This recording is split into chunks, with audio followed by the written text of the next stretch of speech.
क्योंकि कुलदीप सिंह सेंगर का केस एक ऐसा केस है जिसमें इंसानियत तो क्या हैवानियत भी शर्मिंदा हो जाती, जानवर भी शर्मिंदा हो जाते।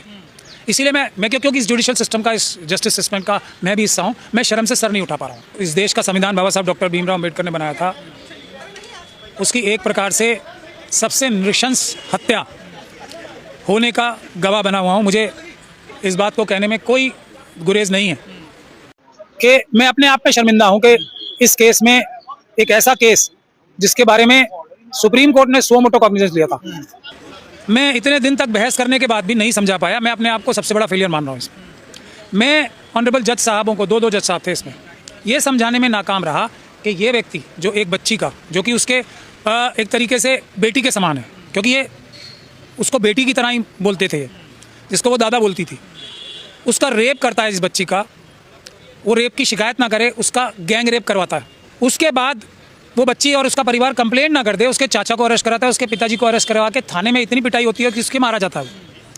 उसके बाद सुप्रीम कोर्ट कॉग्निजेंस लेती है, तब कहीं जाके उसकी एफआईआर दर्ज होती है। एफआईआर दर्ज होने के बाद भी वो केस लड़ने अपना अदालत जा रही होती है, तो उसका और उसके परिवार वाले जिस गाड़ी में थे उसका एक्सीडेंट कराया जाता है इसी कुलदीप सिंह सेंगर द्वारा, और ये ऑलमोस्ट मर गई थी बच्ची।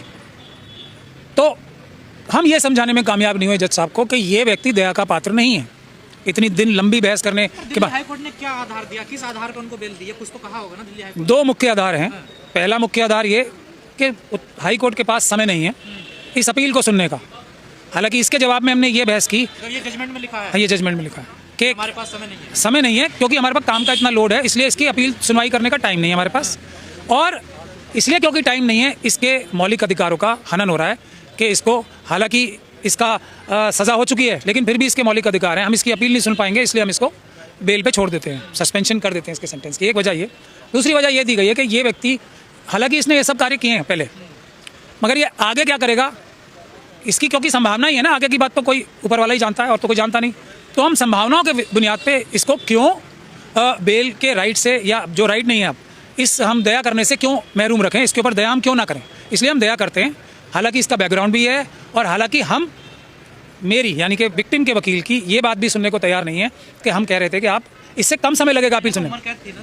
हाँ, उम्र कैद थी, फिर भी क्योंकि उम्र कैद के लिए ये बोल दिया कि क्योंकि 14 साल की उम्र कैद मानी जाती है, इसलिए आधे से ज़्यादा जो है सज़ा हो चुकी है, तो कानून में प्रावधान है कि आधी जिसकी सज़ा हो जाए तो उसको छोड़ा जा सकता है अगर कोर्ट उसके ऊपर दया दिखाए तो हमने दया के खिलाफ इतनी लंबी जो बहस की थी वो हम समझाने में कामयाब नहीं रहे। कोर्ट ने इसको इन सब एक्टिविटी के बाद भी दया का पात्र माना, ये हमारा फेलियर है, मैं इस बात को तस्लीम करता हूं। तो क्या अभी जेल में रहेंगे या फिर बाहर आ जाएंगे? नहीं, अब जेल में रखने के लिए एक मुकदमा बाकी है, लेकिन वो एक फॉर्मेलिटी है, क्योंकि डिवीजन बेंच की जब बेल हो गई तो वो तो सिंगल बेंच है। ये केस इतना क्लासिक केस है कि एब्स्टीन फाइल इसके सामने जीरो है, और एक बच्ची का केस है, ऐसी लाखों बच्चियों के साथ रोज होगा अभी इस जजमेंट की वजह से। समाज में क्या मैसेज जाएगा जब कुलदीप सेंगर जैसों को बेल मिल जाएगी, तो क्या मैसेज समाज? इससे मैसेज ये जाएगा, किसी भी बच्ची के साथ ऐसा होता है तो उसको पुलिस के पास जाना ही नहीं चाहिए, वरना उसकी और प्रताड़ना होगी, वो उसका गैंगरेप होगा, उसके पिताजी को मारा जाएगा, उसको खुद मारने की कोशिश की जाएगी, और सुप्रीम कोर्ट स्वतः संज्ञान लेने के बाद भी उसे बचा नहीं पाएगी। इसका मैसेज ये जाएगा एक छोटी बच्ची के ऊपर। इसलिए मैं कह रहा हूँ ना, जो पीडोफाइल्स हैं, जो बच्चों का यौन शोषण करते हैं, उनको सबसे बड़ी छूट और हौसला आज इस बेल के बाद मिलेगा, क्योंकि कुलदीप सिंह सेंगर का केस एक ऐसा केस है जिसमें इंसानियत तो क्या हैवानियत भी शर्मिंदा हो जाती, जानवर भी शर्मिंदा हो जाते। इसीलिए मैं क्योंकि इस जुडिशियल सिस्टम का, इस जस्टिस सिस्टम का मैं भी हिस्सा हूँ, मैं शर्म से सर नहीं उठा पा रहा हूँ। सरकार कुछ इस पे करे, क्योंकि सरकार तो कहती है बेटी बचाओ बेटी पढ़ाओ, तो क्या कुछ आगे आएगी? कुलदीप सिंह सेंगर के हवाले करने के लिए बेटी बचानी है तो सरकार, उत्तर प्रदेश सरकार हो या केंद्र सरकार हो, और या सीबीआई हो, सीबीआई के खिलाफ तो जज साहब ने नीचे के अदालत में फाइंडिंग दी है कि इसने पूरी ताकत लगाई कि कुलदीप सिंह सेंगर को बचा कैसे लिया जाए।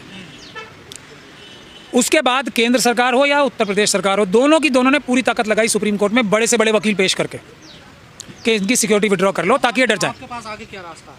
हमारे पास एक रास्ता तो सुप्रीम कोर्ट में ही जाने का है, दूसरा देश के नागरिकों के ऊपर जो अम्बेडकरवादी हैं, या जो संविधान में इतना सा भी भरोसा रखते हैं, या जिनको बच्चियों के प्रति इतना सा भी प्रेम है, इतना सा भी, उनको सड़कों पे आना चाहिए।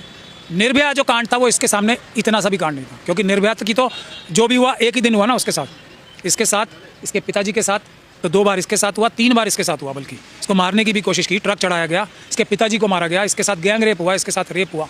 और निर्भया को जो व्यक्ति ने किया वो उसके पिता जैसा नहीं था, उसको वो दादा नहीं बोलती थी, इसको दादा बोलते हैं। कोर्ट ने ये भी शर्त रखी है कि जहाँ पीड़िता रहती है 5 किलोमीटर के आसपास दायरे में आप नहीं जाओगे, क्या मतलब? मैंने आपको बताया ना, इसीलिए तो मैं बोल रहा हूँ कि ये मेरा फेलियर है। मैंने इतनी अच्छी तरीके से ये बात कई दिन तक समझाई कि ये व्यक्ति, इसके ऊपर कोई भी कंडीशन लगा लो, ये तो जब SHO से, पुलिस के अधिकारियों से ये काम करवा सकता है, इसको खुद अपने हाथ से थोड़ी करना है। इसके बाहर आने से तो ये हो गया कि मेरे साथ अब पूरा सिस्टम मेरे साथ है, ये मैसेज गया है अब कि जो अपराधी इसके कहने पे बच्ची को मारेंगे, बच्ची का अपहरण करेंगे, इसके परिवार वालों के साथ जो भी करेंगे, जो ये कर रहे हैं, आज तक भी कर रहे हैं, वो डरने की ज़रूरत नहीं है। पूरा सिस्टम मेरे साथ है, ये मैसेज गया है आज। पूरा सिस्टम को मैं दबा सकता हूँ, कुचल सकता हूँ, मेरी इतनी ताकत है, क्योंकि मैं एक पॉलिटिकल पार्टी का हिस्सा हूँ, मेरे परिवार वाले उस पॉलिटिकल पार्टी में मजबूत। बैन आधार ये माना जाए कि अपराधी ने आधी से ज़्यादा जेल काट ली है, इसलिए उनको बेल मिल गई। नहीं, वो दया का पात्र है, एक तो इस वजह से क्योंकि हाईकोर्ट में अपील को देर होगी, और दूसरा इसलिए कि कोई इसके व्यक्तित्व तो इतना बेचारे का शरीफ आदमी है, ये इससे इतना बेचारा इतना शरीफ सा आदमी है, ये कोई आगे थोड़ी इसके साथ ज्यादती करेगा, ऐसा हम कैसे अंदाज़ा लगा लें। इन 2 ग्राउंड में मिली है, ये तो इतना शरीफ आदमी है। इस मामले में 4 लोगों की मृत्यु हुई थी, तो बाकी भी मामले चल रहे हैं, वो खत्म हो जाएंगे अभी। CBI, एक केस में तो फाइंडिंग आई है ना, CBI पूरी ताकत लगा के ये इन्वेस्टिगेशन करती है, ये मेरा इल्ज़ाम है उनके ऊपर, ये फाइंडिंग भी है जज की कि किस प्रकार से इसकी मदद की जाए, किस प्रकार से इसे बरी कराया जाए। केंद्र सरकार अपने बड़े से बड़े वकीलों को खड़ा करती है सुप्रीम कोर्ट में ये कहने के लिए कि इसके सुरक्षा छीन ली जाए, ताकि कुलदीप सिंह सेंगर और ये अपने सामने अकेले रह जाए। ये उत्तर प्रदेश और केंद्र सरकार करती है। CBI के जो वकील इतनी सी भी अच्छी बात करते हैं ना, वो क्यों हट जाते हैं या हटा दिए जाते हैं इसी हाईकोर्ट से, ये इसकी कोई एक्सप्लेनेशन आज तक ना इस जजमेंट में कुछ लिखा है, ना किसी और ने पूछी है आज तक। और कितने केस चल रहे हैं बाकी जिनमें जजमेंट आना बाकी है? अभी एक केस तो हमने एप्लीकेशन लगाई है, एक केस में जिसमें इसके पिताजी की मृत्यु हुई थी, उसमें लगाई है कि इसमें डेथ पेनल्टी होनी चाहिए थी। CBI और सरकारी वकीलों ने मिलकर केस को हल्का करके उसमें 10 साल की सज़ा कराई है, जिसमें मृत्युदंड होना चाहिए था। वो अपील भी हमारी पेंडिंग है। तो ये तो सर चलन सा नहीं होगा बिल्किस बानो का, अपराधियों को भी देखिए CBI ने। बिल्किस बानो एक है, किस दिन बिल्किस बानो और ये जो उत्तराखंड की बच्ची है, हाथरस की बच्ची का एग्जाम्पल है ना आपके सामने, किस दिन, कौन सा ऐसा दिन जाता है किसी बच्ची के साथ ये ना होता हो? कितने पॉक्सो के केसेस में सज़ा हो रही है, बताओ आप। सारा ज्ञान जो हमारे सिस्टम को आ जाता है वो इन्हीं केसेस में तो आता है। देखिए जो UAPA के केसेस में क्या है, UAPA के केसेस में, जो आतंकवाद के केसेस में जो लोग फंसाए गए हैं या फंसे हुए हैं, उसमें बुनियादी वजह क्या बेल ना देने की, कि प्रथम दृष्टया ये बेगुनाह है। ये इसमें मैं अपनी तरफ से नहीं, ये सबका माना हुआ बात है, लेकिन कानून में प्रावधान ये है कि प्राइमा फेशिया, प्रथम दृष्टया ये बेगुनाह नहीं लग रहा, प्रथम दृष्टया, हालांकि ये बेगुनाह अभी कानूनी है, प्रथम दृष्टया नहीं लग रहा, इसको इसलिए बेल नहीं मिलनी चाहिए। कुलदीप सिंह सेंगर के केस में क्या है, प्रथम दृष्टया ये अपराधी है, एक पूरा ट्रायल हुआ है लंबा, सुप्रीम कोर्ट के डायरेक्शंस पे, ये दोषी है, मगर फिर भी इसे छोड़ देना चाहिए। क्या नेता होने तो का फायदा मिला है नेताजी को? नहीं, नेता होने का तो क्या, एक तो पुरुष होने का फ़ायदा मिला है, हमारा देश पुरुष प्रधान है, बाबा साहब के संविधान का उल्लंघन अगर करना हो तो महिलाओं के साथ और वीकर सेक्शंस के साथ सबसे पहले होता है। विधायक रही है सत्ताधार पार्टी के रिश्तेदार, अभी जो इनके रिश्तेदार हैं, अभी भी सत्ताधारी पार्टी में बड़े बड़े ओहदों पे और इलेक्टेड लोग हैं, और ये उत्तर प्रदेश का चुनाव भी आ रहा है, समझ लीजिए आप। लोग कह रहे हैं कि मनुस्मृति से जजमेंट दिए जा रहे हैं, जैसे बहराइच में दिया गया, क्या यहाँ से गुंजाइश यहाँ दी हुई है क्या? मनुस्मृति का जो सबसे खराब वर्जन है, जो सबसे खराब इंटरप्रिटेशन है ना, उससे भी ज़्यादा खराब लॉजिक है इसका, ये इस जजमेंट की क्रिटिसिज्म है। मनुस्मृति जो सबसे बुरी बात कहती है महिलाओं के बारे में, उससे भी खराब लॉजिक देके ये जजमेंट दी।